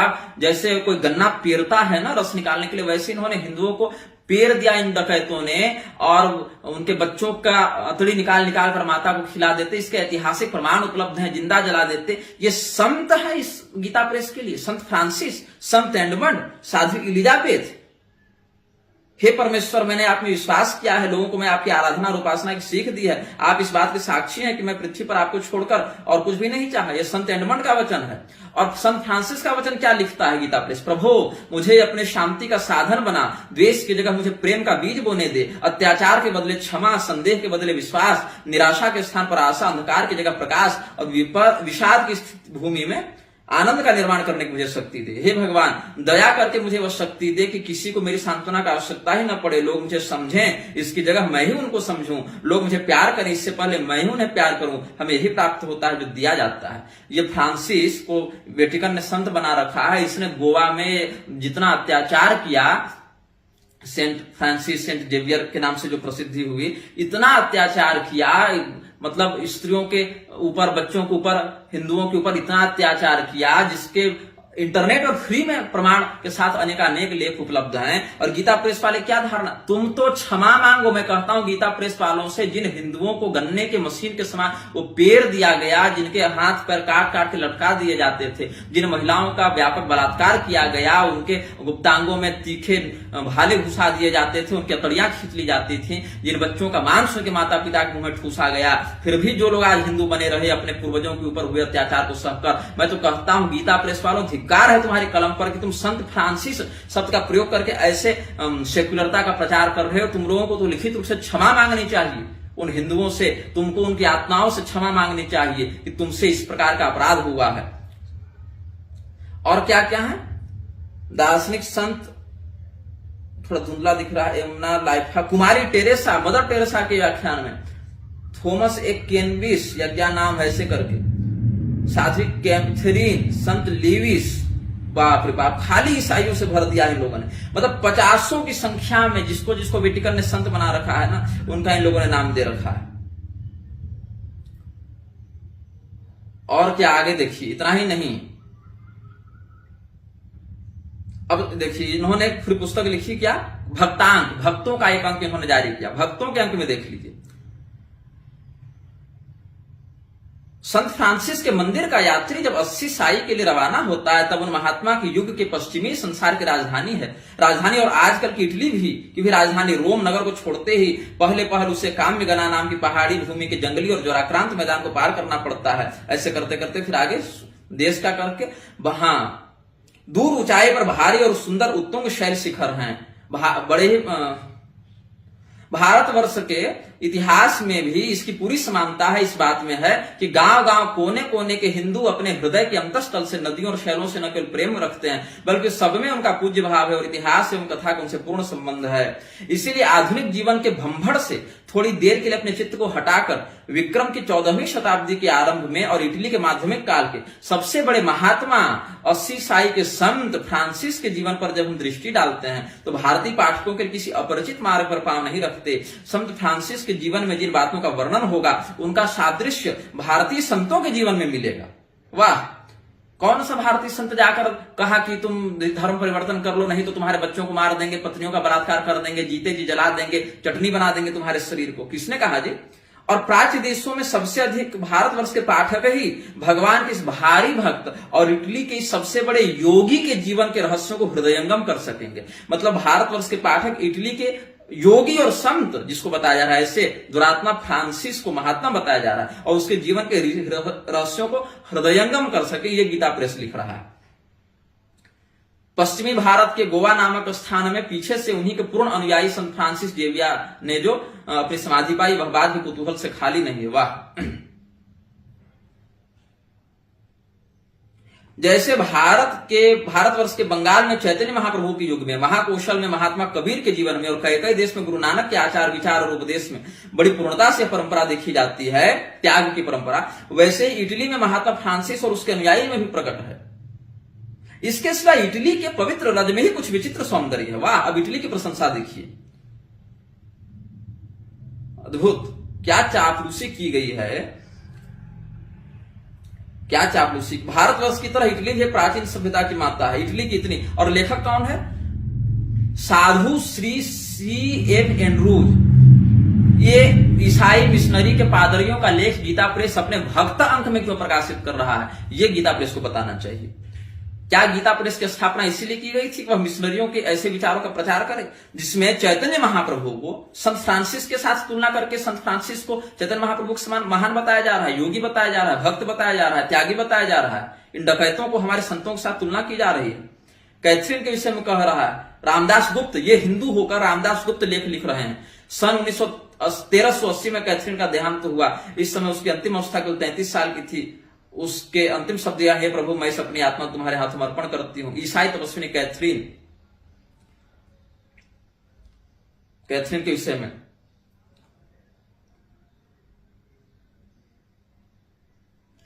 आखिर उसने सेंट डोमिनिक संप्रदाय के अनुसार संन्यास ले लिया। ये शब्द हैं गीता प्रेस के। सेंट डोमिनिक का संप्रदाय था और उसमें संन्यास दिया जाता था। इन लेखकों को न संप्रदाय का अर्थ पता है न संन्यास का अर्थ पता है। उसके बाद क्या कहते हैं, आखिर उसने सेंट डोमिनिक संप्रदाय के अनुसार संन्यास ले लिया। उस समय उसकी उम्र 18 साल की थी। 3 वर्ष तक उसने मौन रखा। कैथरीन का सारा जीवन ध्यान, लोक सेवा और भक्ति की तरंगों में बहते हुए बीता। ध्यान मग्न होकर बेसुध हो जाना तो उसके लिए साधारण सी बात थी। ईसाई तपस्विनी कैथरीन, वाह।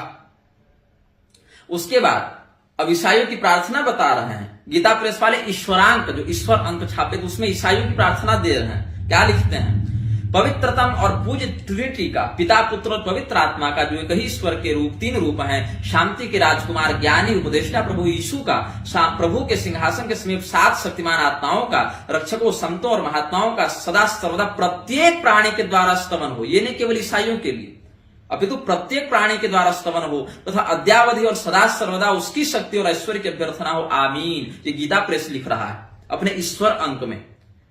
ईश्वरीय शांति जो अचिंत्य है, तुम्हारे हृदय और मन को ईश्वर तथा उसके पुत्र हमारे प्रभु यीशु के प्रेम और ज्ञान में रत रखे, तथा सर्वशक्तिमान परमपिता ईश्वर, पुत्र यीशु तथा दिव्य आत्माओं का आशीर्वाद प्रसाद तुम पर हो तथा सदा तुम्हारे साथ रहे, आमीन।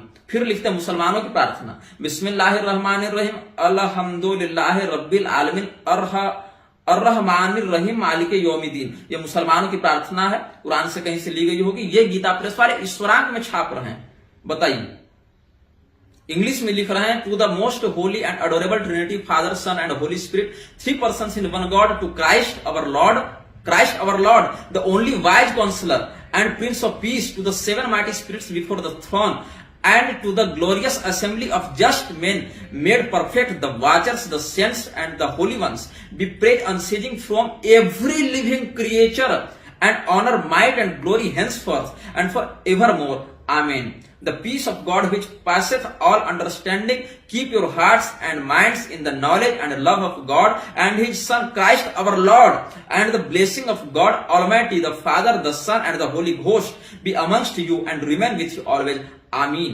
बताओ, ये ईसाइयों की प्रार्थना छापी गई है कल्याण के ईश्वरांक में। ये गीता प्रेस किस दिशा में जा रहा है? फिर आगे, और इय्याका नाबदो व इय्याका नस्तईन इहदिनस सिरातल मुस्तकीम सिरातल लजीना अनअस अलैहिम गैरिल मगदूबे अलैहिम वलज्जालिम, आमीन। दयालु करुणामय प्रभु के नाम पर अखिल विश्व के प्रभु भगवान की अभ्यर्थना हो। अल्लाह और भगवान एक ही बता दिए यहाँ पर। वह दयालु करुणामय धर्म दिवस का अधिपति है, वही ज्ञानमय है, वही शक्तिमान है। उस सतपथ में हमारा तू मार्ग प्रदर्शक बन, जो पथ तुझमें रमण करने वालों का है, उनका नहीं जो तुझे नहीं मानते तथा अधर्माचरण करते हैं। मतलब कुरान के अनुसार जो अल्लाह को न माने वो काफिर है, वो गलत मार्ग पर चल रहा है। और गीता प्रेस वाले हिंदी अनुवाद में कह रहे हैं कि जो तुझे नहीं मानते और अधर्माचरण करते हैं उनका तुम मत अनुयायी बन। और लेखक कौन है? सैयद कासिम अली। ये इस आर्टिकल के लेखक हैं। और क्या लिखता है ये व्यक्ति? इस्लाम धर्म के प्रवर्तक हजरत मोहम्मद ने अरब की भूमि में, जबकि वहां अंधाधुंध अत्याचार और अतिशय विभत्स अनैतिकता का गहरा अंधेरा छाया हुआ था, ईश्वरीय प्रेरणा से भली भांति आवश्यक सुधार और ईश्वरीय ज्ञान का प्रचार किया। उनके बताए हुए नियम या मार्ग आज भी सबको खुदा की सच्ची राह बता दे रहे हैं। इस्लाम के कुछ सिद्धांत देखिए कि ईश्वर एक है, सर्वशक्तिमान है और निराकार रूप में सारे भूमंडल का शासक है। उस परमात्मा को छोड़कर कभी दूसरे की भक्ति और प्रार्थना नहीं करनी चाहिए। यहाँ ईश्वर और परमात्मा शब्द का प्रयोग करके हिंदू को भ्रमित किया जा रहा है कि नहीं गीता प्रेस के द्वारा। और क्या कहते हैं कि हजरत मोहम्मद तब आए अरब की भूमि में जब वहां अंधाधुंध अत्याचार और अतिशय विभत्स अनैतिकता का अंधेरा छाया हुआ था। गीता प्रेस वाले भविष्य पुराण ही देख लेते, अब तो वो सब अंश भी ये लोग हटा रहे हैं, भविष्य पुराण ही देख लेते, कम से कम हिंदुओं के ग्रंथ देख लेते जहां पर महामद का अवतार त्रिपुरासुर के द्वारा प्रवर्तित वैशाख धर्म का प्रवर्तक बताया गया है। लिंगच्छेदी शिखाहीन इत्यादि श्लोकों को आप देख लें भविष्य पुराण में कि भविष्य में ये सब होने वाला है, ये सब क्या है।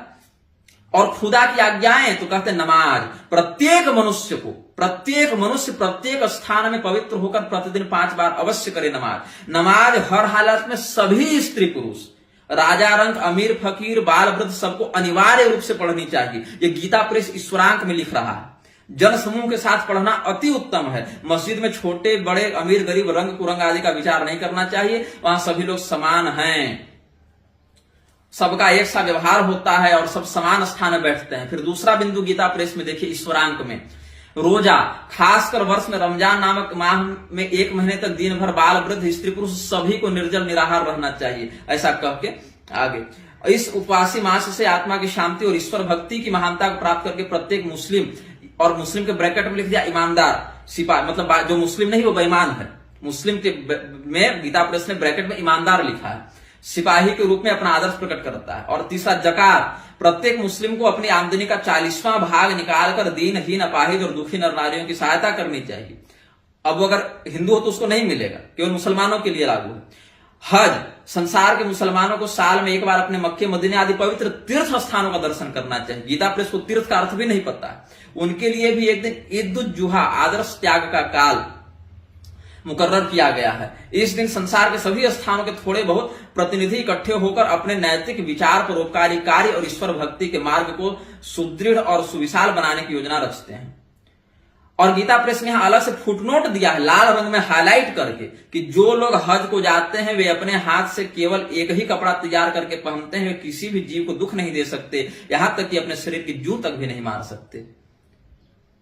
क्या भ्रम फैला रहा है गीता प्रेस। अब 5वां कुरान, एको ब्रह्म द्वितीयो नास्ति पर विश्वास करके अपने आदर्श पर चलना। एको ब्रह्म द्वितीयो नास्ति का यही अर्थशास्त्र जो आप ये उठा रहे हैं सनातनी धर्म का वाक्य, एको ब्रह्म द्वितीयो नास्ति, वही कुरान बोल रहा है। वहां ब्रह्म शब्द का लक्षण घटित होता है। ब्रह्म में भी सगुण ब्रह्म और निर्गुण ब्रह्म का जहां वर्णन किया शास्त्रों ने, वहां पर क्या सगुणता का लक्षण आप आरोपित कर देंगे? फिर गुण में भी कौन से गुण हैं, उन गुणों का क्या लक्षण है, क्या वहां आरोपित हो जाएंगे? तो आप हिंदुओं को मूर्ख बना रहे हैं गीता प्रेस वाले। इस्लाम में हर घड़ी पवित्रता से इबादत बतलाई गई। इनकी पवित्रता तो देख ही रहे हैं, कभी थूक के, कभी पेशाब करके, कभी कैसे कैसे तो करके ये लोग तो भोजन बना रहा है। ये लोग, इस्लाम में पवित्रता है। अनेकों महान वेदांती, और वेदांतिक ब्रैकेट में इसने लिखा है सूफी, मतलब गीता प्रेस के अनुसार वेदांत और सूफी एक ही चीज है। वाह। और कई अलमस्त फकीर अहम ब्रह्म की सिद्धि पर पहुंचकर देश का अतिशय कल्याण कर चुके हैं। तो मुझे बताओ गीता प्रेस वालों, कुरान में स्वयं को अल्लाह बताना कुफ्र है कि ईमान है? ये बताओ हमें। अगर कोई मुसलमान कहे कि मैं अल्लाह हूं, तो क्या वो व्यक्ति कुफ्र कर रहा है कि वो व्यक्ति ईमान ला रहा है? और अगर वो व्यक्ति कुफ्र कर रहा है तो फिर एको ब्रह्म द्वितीयो नास्ति, अहम ब्रह्म की सिद्धि पर पहुंचकर कैसे मुसलमान फकीरों ने अपना कल्याण कर लिया? जी, वो तो कुफ्र हो गया। और अगर यह मान लें कि वो कुफ्र नहीं कर, वो अल्लाह को दूसरा और अपने आप को दूसरा मान रहे थे, तो फिर वेदांती को सूफी क्यों बता रहे हो और क्यों कहते हो कि अलमस्त फकीर अहम ब्रह्म की सिद्धि पर पहुंचकर देश का अतिशय कल्याण कर चुके हैं? और क्या कहते हैं, मुस्लिम मजहब में फिलॉसफी के जो कुछ सिद्धांत प्रकट हुए हैं वे सब स्वाभाविक संगठन की प्रभावशालिनी शक्ति के साथ जुड़े हुए और एकता में केंद्रित हैं। इस्लाम में एक खुदा, एक धर्म ग्रंथ कुरान, एक पैगंबर ईश्वरीय प्रचारक अथवा हजरत मोहम्मद, एक रास्ता, एक ही इबादत, एक भाषा, एक भूषण, एक भाव, एक रस्म रिवाज, एक ही प्रकार की मस्जिद और एक कानून है। सब लोग एक खुदा को मानते हैं। तो इतने सारे फिरका बनाकर क्यों घूम रहे हो कि अमुक फिरका वाले हमारे मस्जिद में न घुसे, हमारी मस्जिद में न घुसे? इस्लाम में सिद्धांत में खुदा सर्वव्यापक, सर्वशक्तिमान, अजन्मा, अकृत्रिम, अदृश्य, अनोखा, अपरंपार, कौतुकी, दयालु, न्यायी, निर्विकार और निराकार है। उसकी मूर्ति, उसका चित्र या उसका रूप बनाकर पूजा या पूजना उसकी अपकीर्ति करना है, क्योंकि जब वह मिट्टी में और फूलों में सब में व्यापक है तो उस एक भगवान को दूसरे भगवान पर चढ़ाना ठीक नहीं। इससे उसकी विशालता के अनंत शक्ति पर आक्षेप होता है। बहुत बढ़िया, तो वो तो तुम्हारे हाथ में भी है और वो तो तुम्हारे माथे पर भी है और वो तुम्हारी गुदा में भी है। तो उसी भगवान से जब दूसरे भगवान को रगड़ते हो, तुम लोग तो रगड़ते भी नहीं होगे, पोछ लेते हो, तो उस स्थिति में तो तुमको उससे भी कोई घृणा नहीं करनी चाहिए। फिर पाकी और नापाकी का कोई सिद्धांत ही लागू नहीं होता, क्योंकि जब वो फूल और मिट्टी में है तो जाहिर सी बात है हड्डी, चमड़ा, खून, पीप, पेशाब, पैखाना, अच्छी बुरी हर जायज नाजायज चीज में है। फिर तो जायज नाजायज, पाक और नापाक का कुछ हुआ नहीं। अब ये गीता प्रेस क्या कह रहे हैं कि हिजरत मतलब असहयोग और शहीद होने, वीर गति वाह का मंत्र प्रत्येक मुसलमान के रोम रोम में इसीलिए फूका गया है। इसको मैं हाईलाइट कर रहा हूं, ध्यान से सुनना तुम लोग, कि जहां अधर्म, अत्याचार का तम मतलब अंधकार छाया हो, वहां एकदम चला जाए और ईश्वरीय मार्ग, ईश्वरीय भक्ति में हंसते हंसते अपने प्राण दे दे, उसकी यह वीर गति अति आदरणीय है। वाह, अद्भुत, ये कल्याण के ईश्वरांक में छपा हुआ है। इस्लाम मत में खुदा अवतार नहीं लेता और वह अपने प्रिय भक्तों की प्रार्थना सुनकर उनकी सहायता करता है और अपनी प्रार्थना सुनकर उनकी सहायता करता है। अच्छा, एक ही बात 2 बार लिख दी। और अपनी आश्चर्य में प्रभा से समय समय पर उन्हें दर्शन भी देता है। अरे भैया, जब दर्शन देता है तो निराकार कैसे हो गया? हम तो निराकार साकार दोनों मानते हैं, और जब दर्शन दे दिया तो निराकार कैसे हुआ? और जब निराकार है तो कहते हैं अदृश्य फिर कैसे हुआ? तो आश्चर्य में प्रभा से दर्शन देता है, तो प्रभा भी तो देखने वाला विषय हो गया ना। पूर्णतया अदृश्य है तो प्रभाशील कैसे है फिर? तो इस प्रकार से हिंदुओं को इन लोगों ने, गीता प्रेस वालों ने मूर्ख बनाना प्रारंभ किया। और मुझे बड़ा कष्ट होता है ये सब देखकर कि गीता प्रेस पर हिंदुओं का कितना अटूट भरोसा है। जहां पर अब देवी भागवत में मैंने देखा या बहुत से ऐसे प्रसंगों में, एक पन्ने में जैसे एक सेक्शन में संस्कृत, दूसरे में हिंदी अनुवाद ये लोग छापते हैं। एक सेक्शन में ये लोग कम से कम 10 श्लोक देंगे और बगल में उसका हिंदी अनुवाद लिखेंगे। तो कई बार मैंने देखा कि पूरे के पूरे 5-5 श्लोकों के अनुवाद ही गोल कर दिए ये लोग, अनुवाद दिए ही नहीं। क्यों? क्योंकि उस स्थान पर संप्रदायगत कुछ आचार का भेद वर्णित था, तो इनका एजेंडा पुष्ट नहीं होता, तो अनुवाद ही गोल कर दिया गीता प्रेस वालों ने, मैंने देखा है। अथवा भागवत महापुराण का जो 1950-60 में अनुवाद देखने को मिलता था और आज जो देखने को मिल रहा है उसमें बहुत अंतर आ गया है। ये लोग अब बिल्कुल सेक्युलर अनुवाद करने लगे हैं, वास्तविक धर्म का अनुवाद अब ये लोग आधुनिक प्रकाशन में नहीं कर रहे हैं। इसको आप लोग समझिए।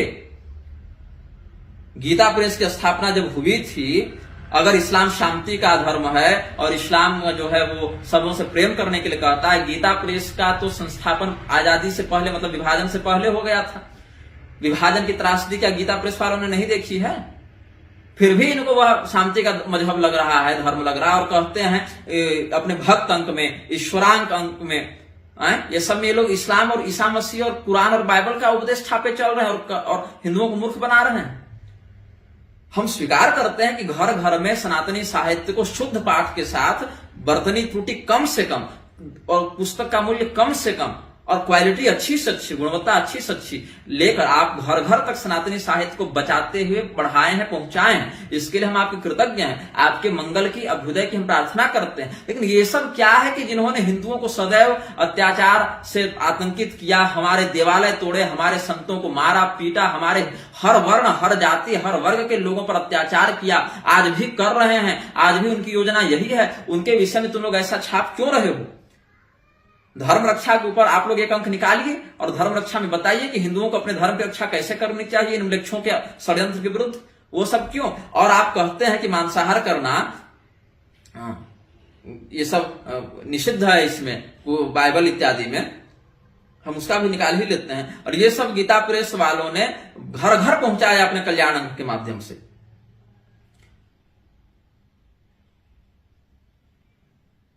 अब गीता प्रेस वाले क्या लिख रहे हैं ईश्वरांक में? सर्वशक्तिमत्ता, सर्वशक्तिमत्ता का कभी कभी इसका अर्थ लोग यह समझ लेते हैं कि ईश्वर जो चाहे सो कर सकता है, यह ठीक नहीं है। वाह, कर्तुम अकर्तुम अन्यथा कर्तुम समर्थ है ईश्वर, ये हमारा धर्म कहता है। और गीता प्रेस क्या कह रही है कि ईश्वर जो चाहे सो कर सकता है, यह ठीक नहीं है। ईश्वर अपनी इच्छा अनुसार सब कर सकता है। इसमें कोई संदेह नहीं, परंतु वह ऐसे कार्य को करने की इच्छा ही नहीं रखता जो सर्वथा उचित न हो। ईश्वर प्रेमी है और उसके विधान औचित्यपूर्ण होते हैं, इसीलिए हम इस बात को देखकर प्रसन्न होते हैं कि वह सर्वशक्तिमान है। ईश्वर हमारा मंगल चाहता ही नहीं, वाह, ईश्वर हमारा मंगल चाहता ही नहीं किंतु कर भी सकता है। इसी निश्चय से हमारा उसके अंदर विश्वास दृढ़ होता है और भरोसा बढ़ता है। और गीता प्रेस क्या लिखता है, ईश्वर सुदृढ़ होने पर भी शक्तिहीन होने के कारण हमारे हित साधन में समर्थ है, यह बात हमारी कल्पना में भी नहीं आ सकती। ये सर्वशक्तिमत्ता का, ये लोग सर्वशक्तिमत्ता का अर्थ लगा रहे हैं।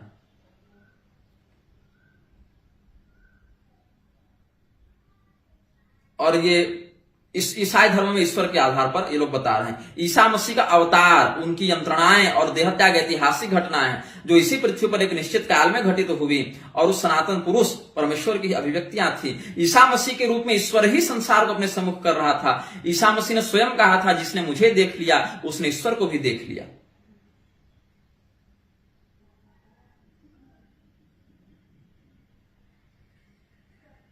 सगुणता ईश्वर संबंधी कल्पना का एक मुख्य अंग है। मतलब ईश्वर के विषय में वो सगुण है, ऐसी हम कल्पना करते हैं। और हमारे हिंदू धर्मशास्त्र ईश्वर के सगुणाकृति का भी, सगुण स्वरूप का भी वर्णन करते हैं, ये गलत है। मतलब ईश्वर संबंधी हमारी जो कल्पना है उसका एक अंग है सगुणता, ये गीता प्रेस लिख रहा है। और लेकिन ईश्वर की उसकी पूर्णतम अभिव्यक्ति ईसा के विग्रह में हुई है। और ईसा मसीह मनुष्य के देह में अवतरित ईश्वर हैं और व्यक्त अथवा अव्यक्त रूप से सदा इस संसार में विद्यमान रहते हैं। ये गीता प्रेस लिख रहा है अपने ईश्वरांक में। क्या बताऊं मैं,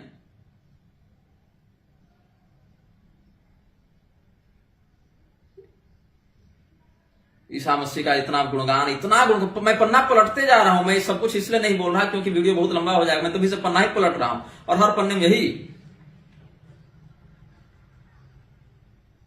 एक ही चाटुकारिता इनको देखने में मिल रही। बाप रे बाप, इतना।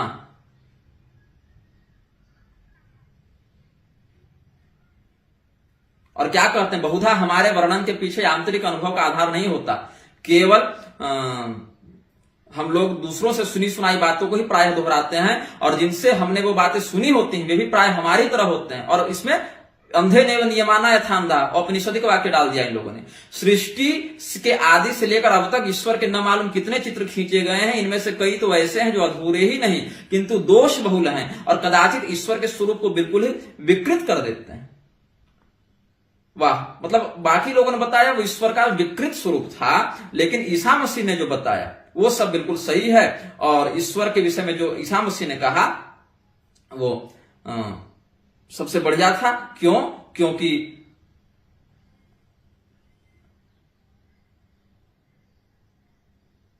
हमारे प्रभु ईसा के प्राकट्य से, उनके जीवन तथा देह त्याग से और उनके पुनरुज्जीवन एवं स्वर्गारोहण की घटना से तथा उनके द्वारा परमात्मा की पवित्र ज्योति के प्रसार से ईश्वर की वह अभिव्यक्ति हुई जो किसी दूसरे प्रकार से हो ही नहीं सकती थी। बताइए, ये गीता प्रेस ने अपने ईश्वरांक में छाप रखा है।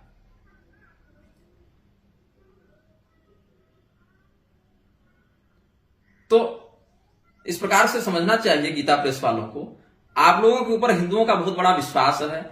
आप लोगों के इन वचनों का दुष्प्रचार करते हुए ईसाई मिशनरियां हिंदुओं को और बरगला सकती हैं। हम तो कहते हैं कि एक, अभी लोगों को जब हमने कहा कि अल्लाह, गॉड और ईश्वर एक नहीं, तो कहते हैं विट्ठल नाम भी तो शास्त्रीय नहीं है, लेकिन हम मानते हैं कि विट्ठल भी भगवान है। बताइए, विट्ठल भगवान का कृष्ण के रूप में ही मान्यता हमें प्राप्त है ना, और श्री कृष्ण भगवान ही विट्ठल हैं और उनके रूप में उन्होंने जो धर्म का कोई ऐसा उपदेश तो नहीं किया जो कि हमारे सनातनी सिद्धांत के विरुद्ध जाए। लेकिन बाइबल कुरान में स्पष्ट रूप से जहां पर हिंदुओं को, जहां पर वो कह रहे हैं कि मैं तुम्हारा लहू खाऊंगा, मांस खाऊंगा, ये सब जो है, जैसे मैंने कुछ देखे तो कहते हैं कि कुरान में जहां पर है, जहां कहीं उन पर काबू पाओ, कत्ल करो और उन्हें निकालो जहां से उन्होंने तुम्हें निकाला, इसीलिए कि फितना कत्ल से भी बढ़कर गंभीर है, उत्पीड़न। लेकिन मस्जिद हराम के निकट तुम उनसे न लड़ो जब तक वे स्वयं तुमसे वहां युद्ध न करें। यदि वे तुमसे युद्ध करें तुम्हें कत्ल करो। ऐसे इनकारियों का ऐसा ही बदला है।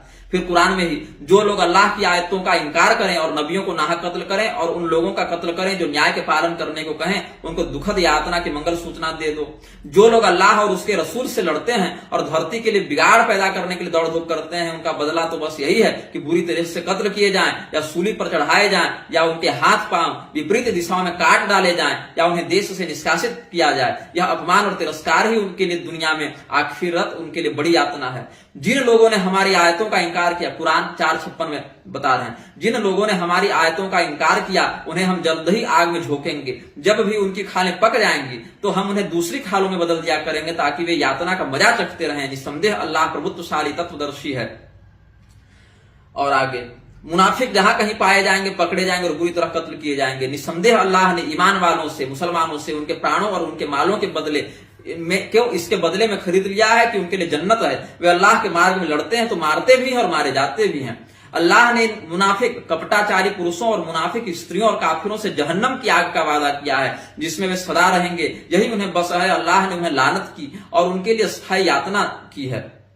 हे नबी, ईमान वालों मुसलमानों को लड़ाई पर उभारो। यदि तुम में 20 जमे रहने वाले होंगे तो वे 200 पर प्रभुत्व प्राप्त करेंगे और यदि तुम में 100 हो तो वे 1000 काफिरों पर भारी रहेंगे, क्योंकि काफिर ऐसे लोग हैं जो समझ बूझ नहीं रखते।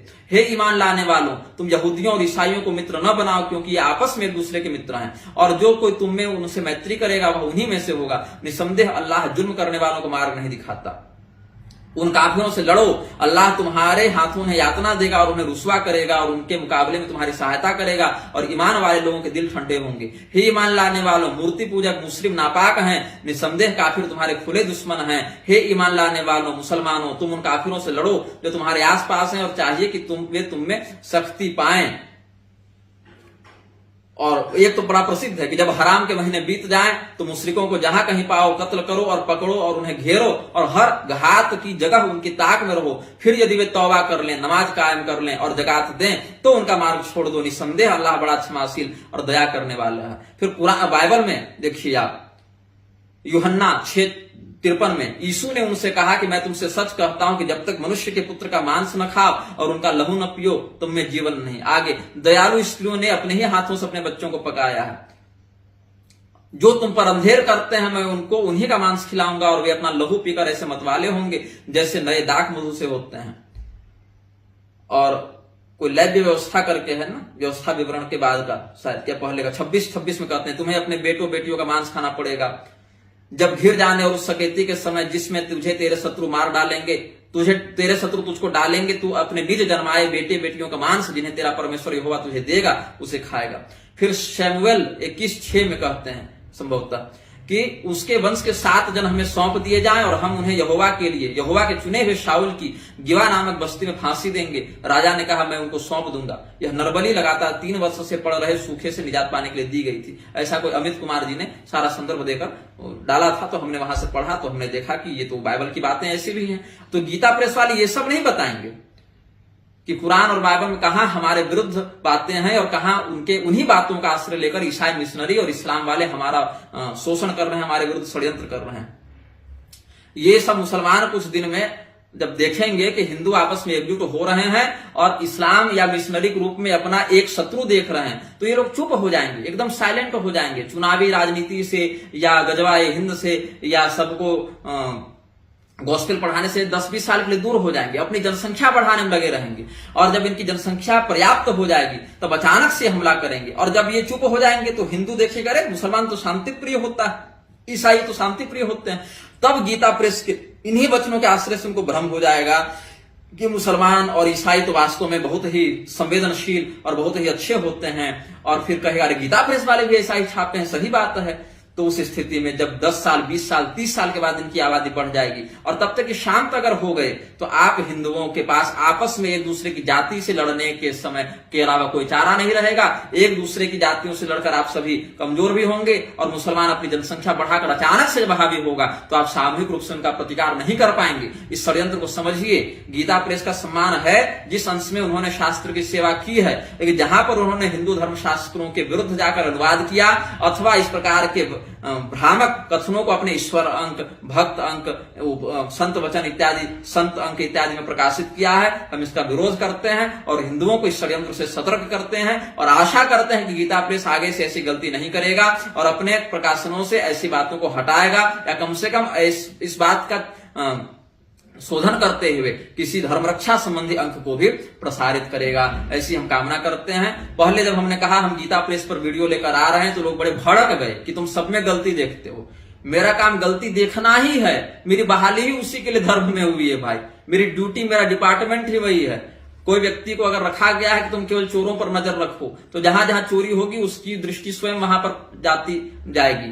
तब ये नहीं कर सकते तुमको हर व्यक्ति में चोर नजर आता है, नहीं, मुझे हर व्यक्ति में गलती नजर नहीं आती, अपितु जहां जहां गलती होती है वहां वहां मेरी नजर जाती है और उसको मैं आप सबों के सामने लाकर रखता हूं और बताता हूं। और इस मार्ग में, इस संघर्ष में हमारे ऊपर अभी बहुत से आरोप लगने वाले हैं। कोई लोग कहेंगे मैं कापालिक हूं, कोई कह रहा है मैं बलात्कारी हूं, कोई कह रहा है कि मैं गुप्त रोगी हूं, कोई कह रहा है मैं समलैंगिक हूं, कोई कह रहा है कि मुझे ये सब वीडियो बनाने के लिए पैसे मिलते हैं, कोई कहता है कि मैं स्वयंभू हूं, मैं काल्पनिक हूं, लेकिन कोई ठोस प्रमाण नहीं देते। निग्रह संप्रदाय, निग्रहाचार्य, निग्रहागम के बारे में जिन्होंने मेरे द्वारा बताए जाने से पहले नाम तक नहीं सुना था, वे लोग जब कहते हैं कि मैं फर्जी निग्रहाचार्य हूं और मुझे निग्रहागमों का होश नहीं है, तो ऐसे मूर्खों पर हमें हंसी आती है और ऐसे मूर्खों के ऊपर समयानुसार प्रकृति स्वयं ताला लगा देगी।